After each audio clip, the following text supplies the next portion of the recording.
Thank you for joining today's Health Education and Learning Program webinar, Health System Support for Rural Value-Based Care. By attending this webinar, participants will recognize rural healthcare organizations' future and health systems, value-based care initiatives, understand what support health systems should provide to rural healthcare organizations transitioning from volume to value, and make wiser affiliation decisions based on health system supports for value-based care. The National Rural Health Resource Center is a nonprofit dedicated to sustaining and improving healthcare in rural communities. As the nation's leading technical assistance and knowledge center in rural health, the center focuses on 5 core areas: transition to value and population health, collaboration and partnership, performance improvement, health information technology, and workforce. Here at the center, we are committed to DEI and anti-racism. We create an environment that reflects the communities that we live and serve, a place where everyone feels accepted and empowered to be their full, authentic selves, and where everyone belongs. We encourage the impact of and seek to defeat racism and discrimination in ourselves, our workplace, and the world. And this guides how we cultivate our leaders, build our programs and resources, and deliver our technical assistance. We're an organization that honors and celebrates and respects all dimensions of diversity, and these principles are central to our mission and to our impact. I would like to welcome Dr. MacKinney. And I have an introduction for you, Dr. MacKinney. Okay. So thank you for joining us for part 2, because you met with us last month. So if you did not attend last month's webinar, I encourage you to view the playback, because it will just give you a brief overview of rural value-based care. But Dr. MacKinney has worked in healthcare for nearly 40 years, including 14 years of rural family physician, practicing the full scope of family medicine. And most recently, he's worked for 15 years as an emergency department physician in rural Minnesota. Dr. MacKinney is now the clinical associate professor in the Department of Health Management and Policy at the University of Iowa. He's worked for 8 years as a national rural healthcare consultant and has provided healthcare organizations performance improvement in approximately 75 rural communities. Dr. MacKinney served as clinical consultant to CMMI, Pennsylvania Rural Health Model, and continues to study rural ACOs. His publication themes and national presentations include healthcare value, physician and administration relationships, rural hospital payments, and rural health policy. Thank you for joining us today, and I'll now turn it over to you. Great. Well, thanks, Kiona. Thank you all for joining us this afternoon, and welcome back to those that joined us last month. Give me a moment here while I start to share my screen, and we will be able to get started. My name is Clinton MacKinney. Kiona, thank you very much for that introduction. It's a little long, but it was still nice of you to provide that. And for those of you who are joining from last time, you'll remember that we talked about last time value-based care and value-based payment and the differences between those two, and why we're increasingly interested in value-based care and payment, even in rural areas. And today I want to do something a little bit different. I want to talk with you about a project that we at Rural Health Value accomplished, but also some of the insights from that project that I think have direct application for many of you. And I'm going to start first, though, with a bit of a review based on what we talked about last month. And this is so important. It's so important that I want to talk about it once again. It's my North Star, maybe because it's easy for me to remember, but I also think that if you're talking to a friend or a family member, and you're really being able to get them down to a place where they can talk candidly about what they expect from the healthcare system, it's my guess that they're going to say that I want to be made better. I want you to improve the health of my family members and community members. And by the way, I want you to spend my money wisely. And of course, I'm talking about triple aim. It's what people expect of the healthcare system. And this is what really is driving this conversation around value-based care and value-based payment. And that is that fee-for-service, which is our current system for paying doctors and hospitals and nurses, really doesn't get at the triple aim. What it's doing is actually paying doctors and hospitals and nurses more, the more they do to you, whether it helps, hurts, or does nothing for you. And I just don't think that's right. So I think we need a different system that starts to recognize the value in the triple aim, so we can start thinking about how do we provide value-based care, which is the triple aim, and then how do we get paid for it. So I think we should also be considering the quadruple aim. And the quadruple aim is where we add to these three aims the importance of professional satisfaction, professional joy in the work that we do. So I want to kind of ground us a little bit first in the triple aim because I feel it's so important. Now, next, as simply a reminder about when I'm talking about value-based payment, what I'm actually talking about is payment for one or more components of the triple aim. It's not payment for an individual service. It's not fee for service. It's not pay just for one CAT scan or one office visit or one lab test. It's payment for value.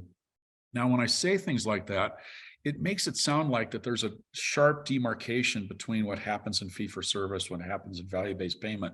This isn't like a light switch turning off and on where you turn on value-based payment as opposed to fee for service.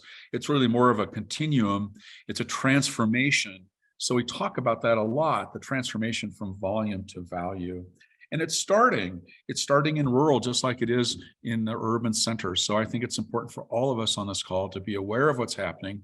And then what's key here is to look to the urbans for what we can learn. For better or for worse, they are farther along on the volume to value transformation than we are. So what can we learn from them?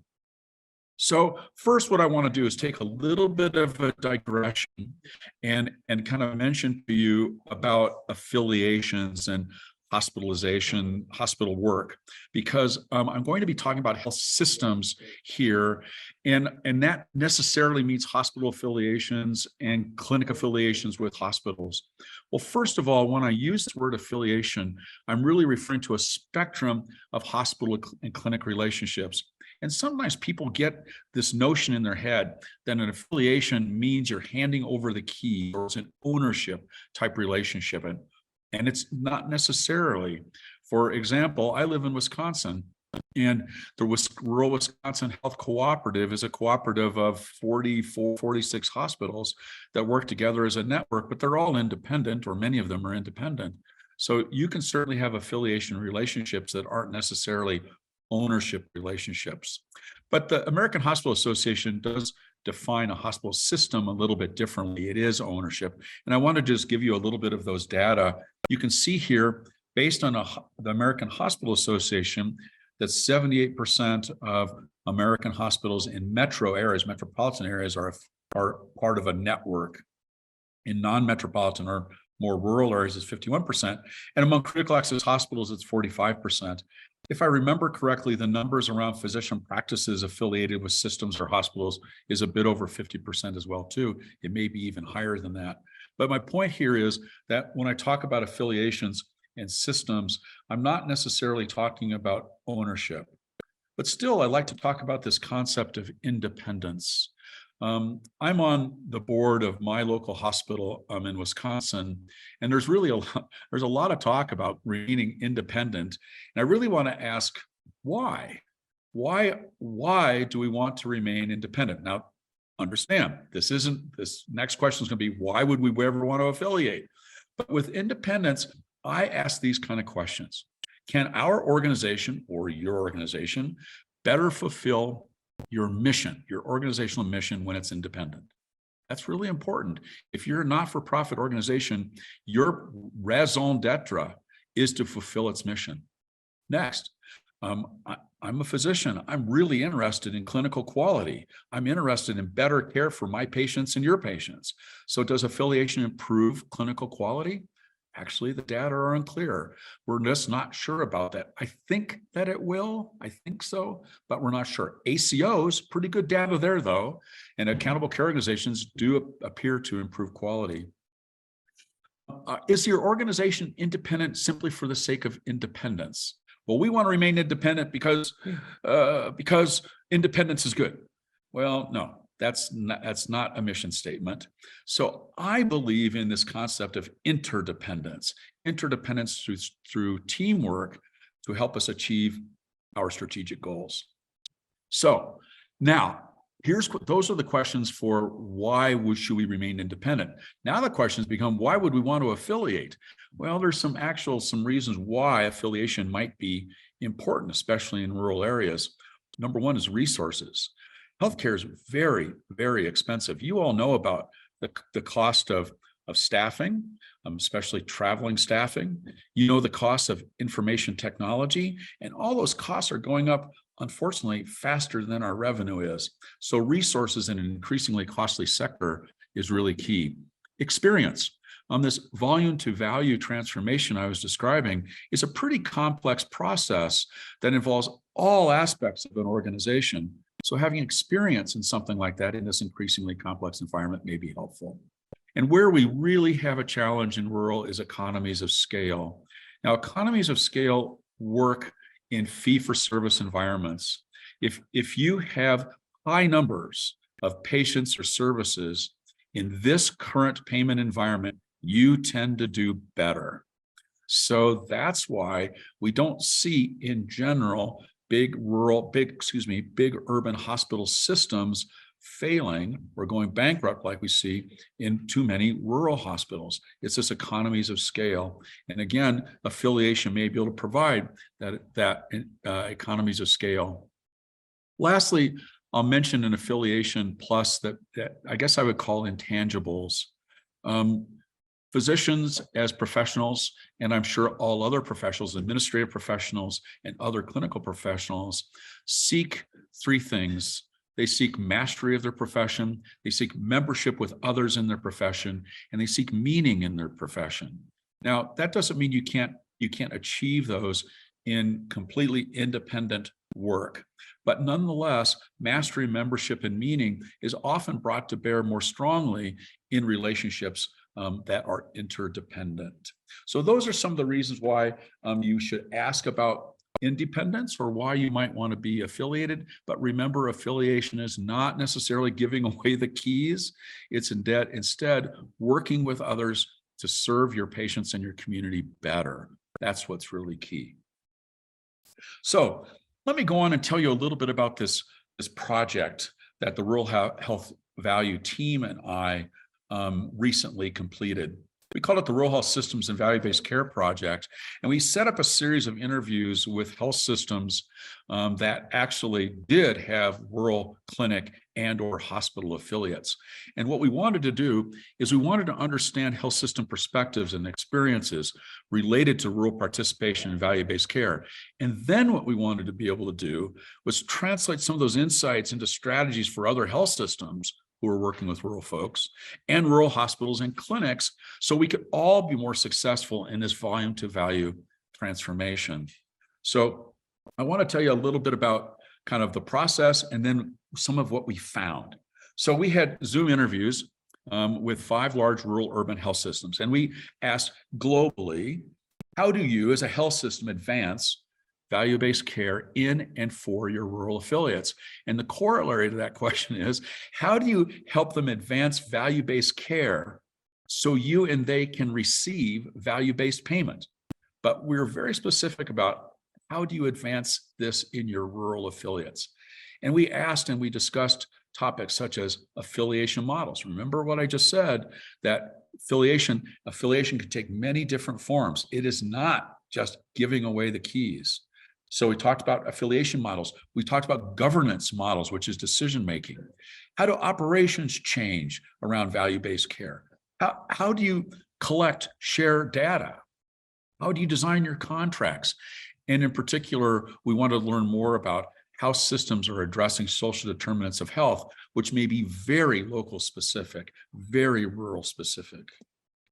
Now we have a report, I think it's published by now, at ruralhealthvalue.org. That's our website. So if you're interested in more details about this, either I can point you or you can look that up yourself. So first, let me just give you some overall impressions. One, this volume to value transformation is a new process among everyone. And when there's new processes, you're going to see variation. And what that usually means is, one, we don't know the right way to get from the volume. We don't know the right way to advance the volume to value transformation. We just don't know the right way yet. Or there may be multiple ways that are equally effective. We just don't know the answer to that. But we found significant variation amongst these systems in their value-based care approach and payment methods. We also found that there was some common tensions, and I'll describe those in a little bit. And there's opportunities in those tensions that are appropriate for structured change management. Though all of you on this Zoom call are leaders in your organization, and I would charge you that probably your number one job in the important but not urgent category, to quote Stephen Covey, is change management. And all of you should develop skill sets around change management. It will really serve you well in the future. But we found these tensions, and we thought that these were really appropriate for structured change management. So now let me list for you some noteworthy insights. Here's this first one. So last time on this call, we talked about the differences between upside risk and downside risk. And to reiterate that just a little bit, if you're in a value-based payment model, like an accountable care organization, upside risk means that if your organization spends more money than it was really budgeted to do so, you're not at any financial risk for that. Downside risk means that if you spend more than your budget, you have to pay part of that back to the payer, to Medicare or to Blue Cross Blue Shield or whomever that you're working with. That's called downside risk. So when there's upside risk and downside risk, it's called two-sided risk. Now, I got to admit, I changed my tunes in this. And early on in the accountable care organization history, remember starting back over a decade ago, actually about a decade ago, 2013 is when this really kind of took hold. I was saying all along, look, to get into accountable care work, it takes money, it takes infrastructure investment to do that. And we in rural just don't have that. Therefore, just to participate is a downside risk, just to participate. So I don't want any additional downside risk that I have to explain to my board or whomever when we sign these value-based contracts. Well, now I'm starting to change my tune a little bit. And the reason why I'm changing my tune a little bit is culture changes, processes and operations change when you've got skin in the game. So I don't think this should be high downside risk, but what we found from our interviews was that their organizations kind of got religion about value-based care and payment when they were suddenly at risk financially. And I really wish that the world didn't revolve around finances. I really wish it didn't, but I'm beginning to understand that if I want to get the attention of hospital, and I work mostly with hospital leaders, I need to talk with them in dollars. And again, I want to talk about quality and care improvement cares in the community, but to get their attention, I need to help them hold their organizations financially whole. So that's why I start talking about dollars. Here's something very, very interesting.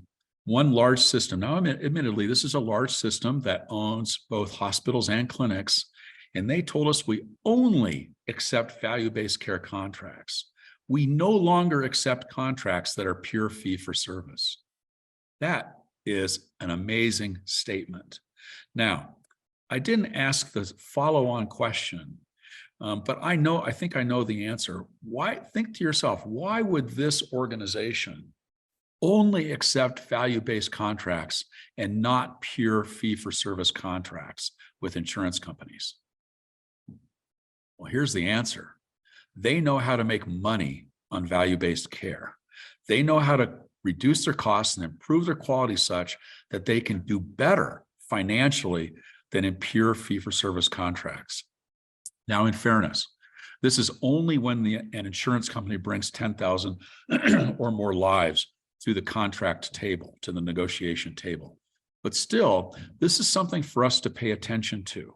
This tells us in rural, even though we don't have those kind of numbers, that there's people out there who are so confident in their ability to do well financially under value-based care and payment contracts, they no longer accept fee-for-service. So we need to listen to those. We need to listen to what lessons they can tell us. Next, what we really learned was when we would ask, so where do you go for models about this? I mean, how do you learn how to do value-based care and thus receive value-based payment? Well, guess what they do? They look right to what we are good at, and we're good at primary care. So they look at robust primary care practices as a way to teach them at hospitals, for example, about how to do good value-based care. Now, what I mean by robust primary care practices is kind of what we would see in a patient-centered medical home. They are first patient and family-centered. They are data-driven. They are proactive. I remember reading a quote from a Kaiser Permanente physician saying, in essence, we know what the patient needs before they do, and we help them make it happen. So it's proactive. So that way we can start thinking about how do we provide the care? How do we close the care gaps that our data is telling us about? So anyway, the point here is we don't need to look too much further than really advanced primary care practices in our own communities, especially those that really embrace patient-centered medical homes, or what we increasingly call them as person-centered health homes, as models for how to do this. This next one's really tough. My guess is that all of you in rural areas are concerned about outmigration out of your area, especially for services that you can provide. Increasingly, you should be concerned about outmigration of services to places that are expensive or provide poor quality.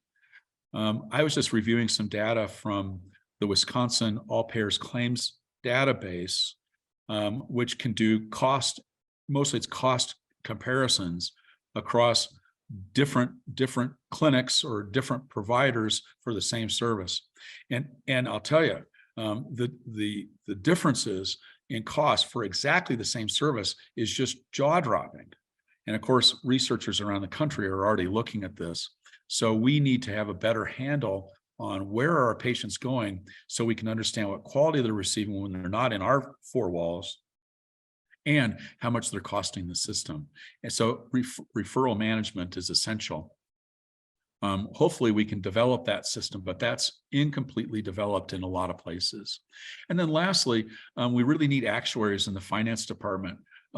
Those of you who are intimately involved in the finances of your organization probably do think in kind of as income statements, so revenue and expenses, and increasingly the currency by which we're paid in healthcare is not going to be a service. It's not going to be a CAT scan or a lab test necessarily. It's going to be a life. So how do we provide the right care for this particular patient, not this particular patient's services? So we need actuaries to help us with that. And the systems that we were working with were really struggling with that. Their finance departments, just like ours, kind of think in fee for service. And it's hard to kind of get them to think more about how do we take care of a life as opposed to how do we bill for a particular code. I love this one. Clinical care variation suggests that value-based care is not a race to the bottom. I've heard this a lot of times. Oh, this value-based care, all it is ratcheting down payment until we just can't squeeze anything else out. I'm sorry, folks, I just don't buy it. When I look at how care varies across clinics, across communities, across health systems, and the variation is dependent upon the physician or the time of day or the day of the week, it's just all sorts of opportunity for improvement. Now, that doesn't mean that there's any one doctor or time of day that's doing it correctly. We don't know that. But we know when there's variation that doesn't occur because of a variation in a patient, well, then that means we need to be looking at something. Look, unless the clinical recommendations have changed, every person who has had a heart attack in the past should be on a baby aspirin a day unless they're allergic to aspirin or they've had a stomach ulcer. So why is it that we have some practices where that's good and some practices where that's bad? We believe that every woman of moderate risk should have a mammogram on a certain time period. Well, why is it that some practices are good at that and some practices are not? It doesn't have anything to do with the doctor. It doesn't have anything to do with the time of day. We need to be able to understand those differences and raise all boats So clinical care variation, I think we've got a decade or more of work helping us understand what the right care is for our patients and make sure every one of them gets that. Data are central to success. Now, this is a challenge for us in rural. Especially, we're getting better with EHRs, but even with EHRs, they need a population health platform built into the EHR or it's less manageable. But where we really fall down is in the claims data. We don't know the costs. Now, we're working with an organization out east who their system has some sort of product, I guess, or platform that merges their EHR data and their claims data so they can produce quality and cost together. And that's ideally what we would like to have, but we just don't have that yet. And I think the blame goes to our payers.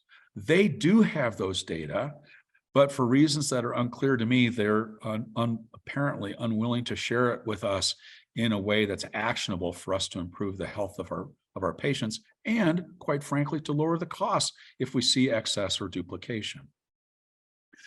I really like this concept of value-based opportunity conversations supported by data. I'm working with a large insurance company right now that sends out data reports around performance to their providers on a regular basis. I think it's monthly or quarterly. And then I go out and talk to the providers and they say that the reports are so inscrutable, nobody's using them. So the insurer is spending a lot of money to produce these reports that nobody's using. And they're sending them out by an email and nobody's kind of following up and having a conversation about, okay, where are the opportunities in these data that we can use to improve the health of our patients and improve the health of our communities? That's what a value-based opportunity conversation is. It often starts with stories, not data. It starts with stories. And we need, as a system, they should start to do that. And as we make these changes, leaders really cannot communicate enough. As Kiona said in the introduction, I've worked as a consultant in probably 75 communities and rural hospitals and communities. And I'm trying to think back if I ever had somebody say to me, you know, Clint, that CEO just talks and communicates way too much. I don't think I've ever heard that. So we need to understand as leaders, we need to communicate in multiple ways, in multiple mediums, at multiple times. And we need to understand that everybody listens differently. We know that probably at least 3 times it's going to take for a particular information point to get to set in. That's just the way leadership is. So we just need to understand that. And our interviews confirmed that leaders really cannot communicate enough. Now, last noteworthy insight, and this kind of speaks to one of the questions that Kiona started the webinar with. And that we asked specifically, what's the role of your hospitals and your clinics, your rural hospitals and rural clinics in your system as it relates to value-based care? And we had a little bit of a discussion, and maybe some of you have had discussions about this. If some of you are at rural hospitals with your swing bed patients, swing bed per diems are much higher than skilled nursing facility payments are per diem. Now, we don't know yet, but is the total cost less in a swing bed than it is in a SNF? I don't think we know that yet. I want somebody to do some research about that. But instead of devolving into those kind of conversations, what I really want is that health systems start to see the rural affiliates as an extension of and a connection to the system, that they are integral to the system. They remember we're talking about lives rather than services. So if we think about the lives that we bring to an organization, to a health system, that's really, really critical. For example, I'm working with a group of critical access hospitals in North Dakota, and we're just starting to form a network together, and there's 23 of them. And together, their catchment area is about 225,000 people, all very small, all small, relatively small rural hospital, small, all CAHs, 125,000. That rivals any large health system in the state.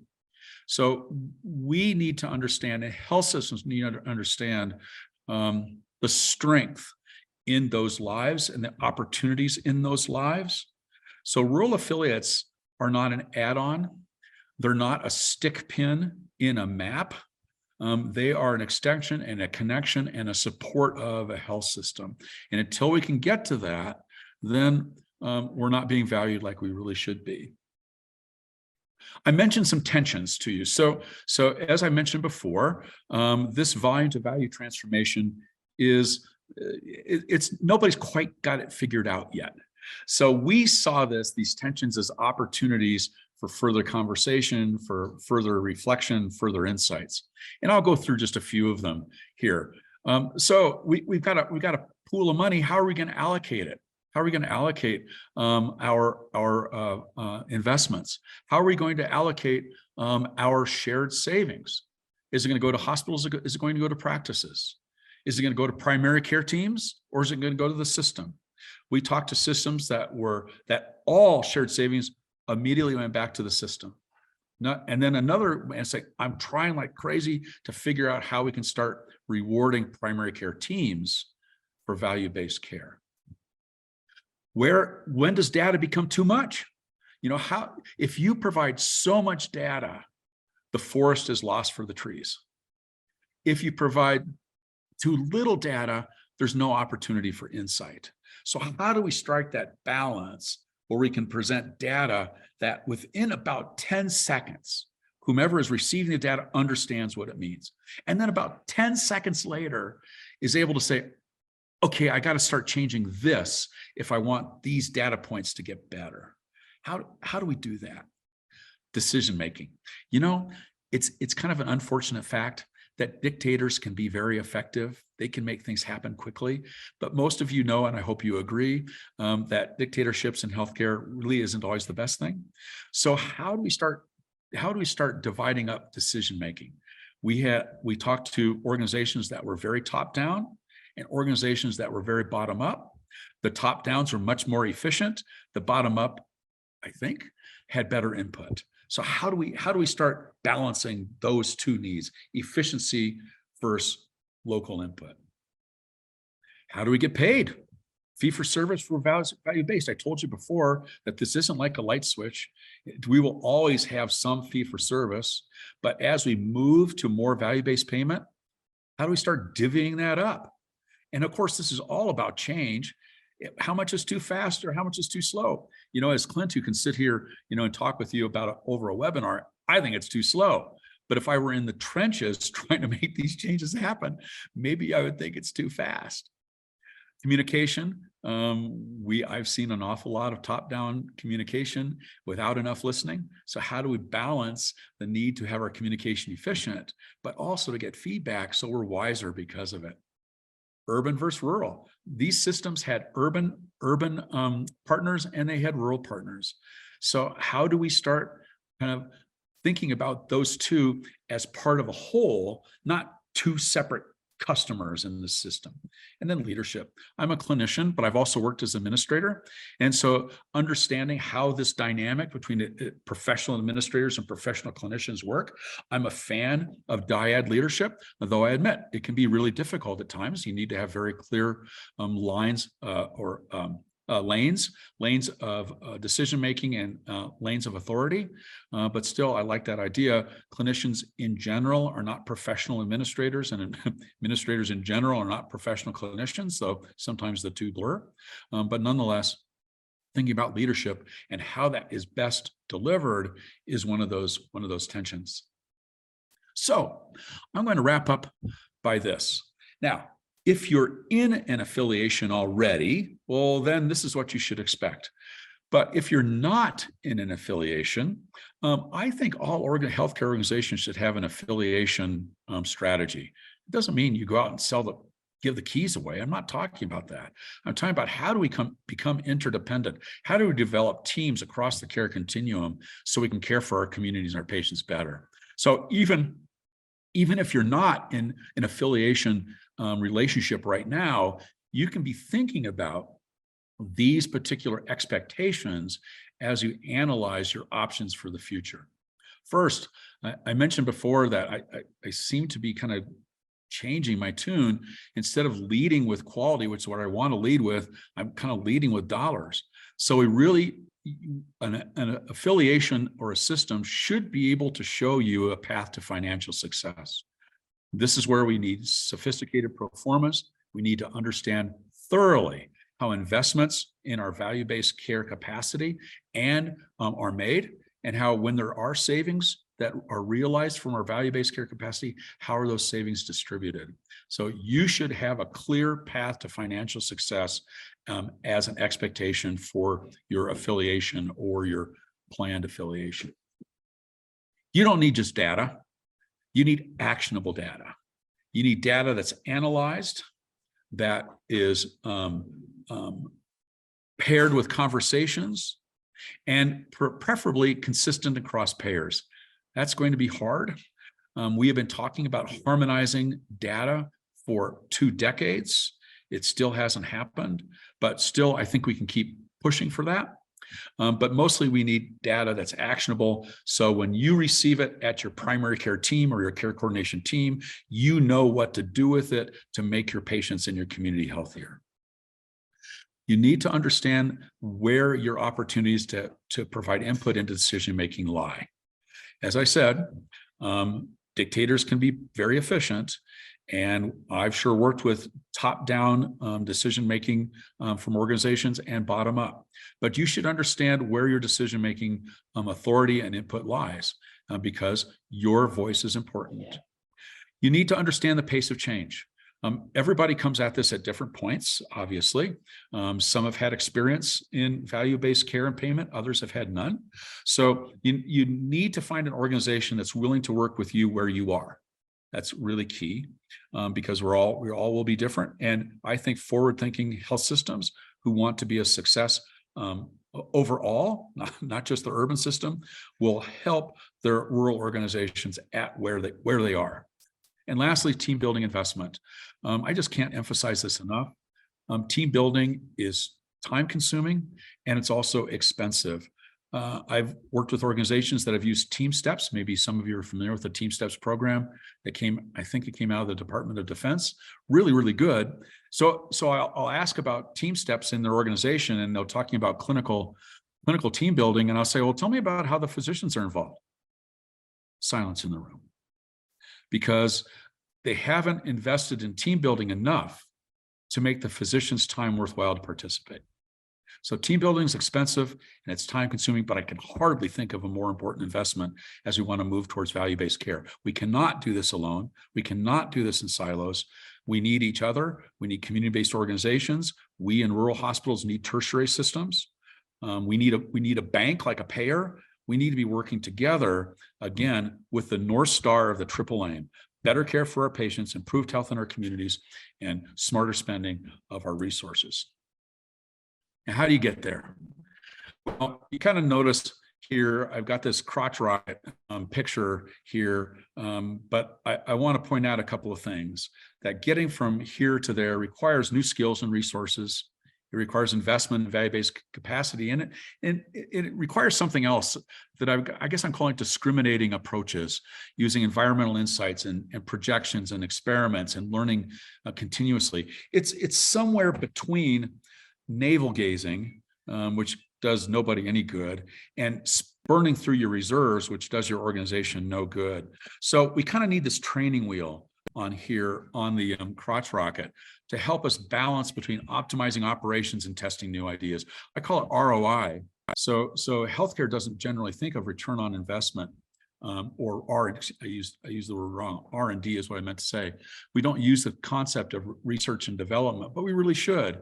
If we have at least some wiggle room in our profitability to be able to say, we want to invest this % of our profits in learning how to provide value-based care, so in the future we can receive value-based payment, that's a critical process for a forward-thinking organization to do. So here's my to-do list. Develop that R&D budget. I think value-based care is a good R&D investment. Seek out opportunities. There is new legislation that was just passed that makes participation in an accountable care organization much easier for small rural accountable care organizations. So take advantage of those opportunities. Also, there's consolidators, national consolidators of ACOs that can actually help you get into the ACO world with no upfront investment. But assess financial risk thoughtfully. Our new currency is enrolled patient lives. Eventually, it's going to be less and less about fee for service and more about lives. So think about that as you hold board meetings, as you review things with your CFO. Think about kind of in a thought experiment. What happens if we were being paid for the life we have to care for, as opposed to a fee for each individual service? This is what we did in Pennsylvania in the global rural hospital budget model in Pennsylvania. And actually the financing in that particular model became less important than liberating hospitals to think about, gosh, if we don't have to think about putting patients in our ED to make money, how better can we actually take care of our patients? It's pretty cool. And so it allowed them to think in a different way. So you can start doing that as well too. I would start also thinking about rewarding teams for delivering value-based care. Now, not all incentives are financial. I want to be really clear about that, but that doesn't mean that financial incentives aren't important. So start thinking about, how do you reward teams for delivering value-based care? And then lastly, above all, keep your North Star. That is better care for our patients. That is improved community health. That is smarter spending of precious resources and helping our professionals be satisfied in their lives. This is a tool that's on our website if you're interested in learning more about how you can assess your value-based care capacity and then identify opportunities to improve that. It's available to, and that's free of charge on our website.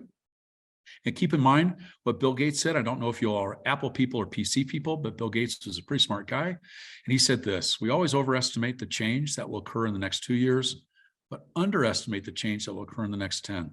We're in it for the next 10. That's what this volume to value transformation will be. So keep that North Star of the triple aim. Remember, we're working it for the next 10. And remember that, as I said last time, this is why we're doing it. We're doing it so our kids can have places that they can grow up and learn to be critical thinkers, a place where our workers can be productive, and where our elderly can be safe and secure and healthy. So thank you all very much. I'd be happy to take any questions from you. Thank you, Dr. MacKinney. And I'm going to take a moment to allow for participants to ask questions, but please, in the meantime, answer the 2 polling questions that will just help us measure the knowledge gained. So Dr. MacKinney, I have a question. This is Rhonda Barkus with the center. Sure. So one of the things that I do is community health needs assessments. And frequently when I'm doing focus groups or key stakeholder interviews, I will have community participants talk about how glad they are the hospital is independent. And they are that, and they often talk about that being one of the strengths of the hospital, that it's independent. And I'm just curious, for any hospital that's considering an affiliation, how do they start creating that community support up front? Because we know that the support of the community is everything. Yes, it really is. And Rhonda, it's a good question, but one that I can't answer very, very quickly. That's a process of community education, followed by evaluation of alternatives. That's way beyond what I can do in 60 seconds, but it's a long process. But I think I would do this though, in a little bit more short-term answer your question. If someone would ever say that, I would ask them to explore that a little bit further, and maybe they've read about health systems that took away the keys and started closing services. Maybe they had that experience. So that may be a reason why. But what I would want to know is what is really important to you in your hospital. And if we really pushed a little bit, I don't think the word independence would be there. I think if we pushed, we would say, well, that it's always available. that we have local decision-making authority because we know what's best for our community. They might not say, I don't think they would say, we don't want any of the affiliations money. I don't think they would say, we don't want to have a new information technology system. We don't want their ability to ensure that we're a financial going concern. So all those are things that some affiliation agreements can provide. Also, they should also be emphasized that affiliation doesn't mean giving away the keys necessarily. As I said, if we got great examples, we have great examples in Wisconsin with Tim Size's organization, the Rural Wisconsin Health Cooperative. We have a fabulous network in Illinois with Pat Skow's ICANN network. I don't know the people there, but there's a really well-established network in Nevada. And these are among independent hospitals who are sharing services, who are pooling resources, who are developing economies of scale, who are developing educational opportunities and sharing opportunities among multiple individuals in their organizations. That's an affiliation, and there's great value there. So explore that a little bit further, Rhonda, when you talk about, especially in a community health needs assessment. You wouldn't want to ask it this way, but you might want to. You could almost say, you've identified these 4 or 5 priorities for our community. Did you know that the hospital doesn't have the resources to do any of them right now because they're barely keeping the doors open? So are you still interested in that independence when I can't provide any of the things that you feel are really important in the community? Thank you. That was helpful. Hi, Dr. McKinney. This is Angie from the center. I have a question as well. It's kind of maybe a precursor to Rhonda's, but so how does a rural independent organization seek out and or approach potential affiliation opportunities? Oh, okay. Great question. So the first thing that you do is you actually have internal discussions first. And that is, what do we expect out of an affiliation? So what do we need? What do we expect? Knowing full well that the greater the financial commitment by the health system, the more governance control that they will demand. That's just going to be a fact of life. So it's the same way in any other corporate affiliation. If you're asking for a lot of the partner's money, the partner's going to demand decision-making authority. So first, we need to kind of understand that reality. But that doesn't mean that you can't understand what do you need to serve your mission. I keep coming back to that. I know I sound like a broken record, but that's, as a not-for-profit, that's what your job is to deliver your mission. So we need to have an internal conversation about that first. And then you develop an RFI. And what we want is a request for proposals. And we can send that to the systems in our area, but there's also, if you're really interested, there's obviously national affiliations too. But I think regional is probably the better place to start. But then also don't forget that if you're in a position that isn't dire financially, and it's never good to go into these conversations with your hat in hand. You're just at such a disadvantage. But so if you're not, and then you're saying, well, how can we affiliate but not give away ownership, but still start to develop shared services, pooled resources, educational opportunities together? That's where you turn to places like here in Wisconsin, Illinois, what a colleague and I are working on just right now in North Dakota. We're trying to do that while maintaining the ownership independence, but still developing a sense of interdependence among a network of hospitals. Thank you. That was really helpful. Mm-hmm. Do we have any additional questions for Dr. McKinney? And you can always email. So if you're shy on webinars, feel free to email me, Kiona, and her team. Have my email address, and I'm always happy to try to answer questions that way too. Wonderful. Well, with that, thank you for this 2-part series. We really enjoyed having you as we dive deeper into rural value-based care. Thank you for the participants for joining today's webinar. If you have any questions, we always encourage you to reach out to us at with RIPT with any TA questions that you may have. An email will be sent out with the SurveyMonkey link to the assessment. If you would like 1 ACHE credit, please complete that assessment by the end of the month. And thank you for your participation in today's event.